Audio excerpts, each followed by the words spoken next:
আমাদের মধ্যে অনেকেই মনে করে থাকে যে যার বন্ধুত্বের সংখ্যা যত বেশি বা যে যত বেশি বন্ধুত্ব বাড়াতে পারে তার গুরুত্ব মনে হয় ততটা বেশি বা সে বেশি খুশি থাকে। কিন্তু বাস্তবতা একটু ভিন্ন। মূলত প্রকৃত বন্ধু সেই যে আপনার সঙ্গে সবসময় সত্য কথা বলতে পারে, আপনাকে সমর্থন করে এবং আপনি কোনো কাজে ভুল করলেও সে আপনার ভুল ধরাতে দ্বিধা করে না।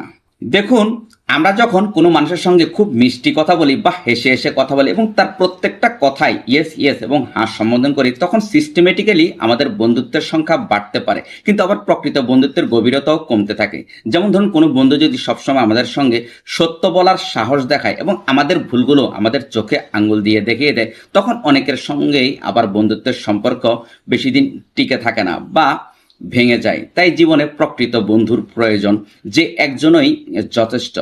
একটা কথা মনে রাখবেন, কেউ যদি আপনার সত্যিকারের বন্ধু হয় তাহলে সে আপনাকে আপনার প্রশংসা এবং সমালোচনার মধ্যেই ভারসাম্য রাখতে সাহায্য করবে। সোজা কথা হচ্ছে যে আপনার ভালো দিক এবং খারাপ দিক দুটো মিলেই আপনাকে ব্যালেন্স করবে। অতএব বন্ধুত্বের সংখ্যা নয়, গুণগত মানই গুরুত্বপূর্ণ। মনের মতো একজন বন্ধু থাকলেই যথেষ্ট। 10, 20 বা 50 জন বন্ধু থাকা মোটেও জরুরি নয়। মূল কথা হচ্ছে যে প্রকৃত বন্ধু মানে সত্য বলার সাহস, সম্মান ও পরস্পরের বোঝাপড়াকে বোঝায়। Thanks for watching.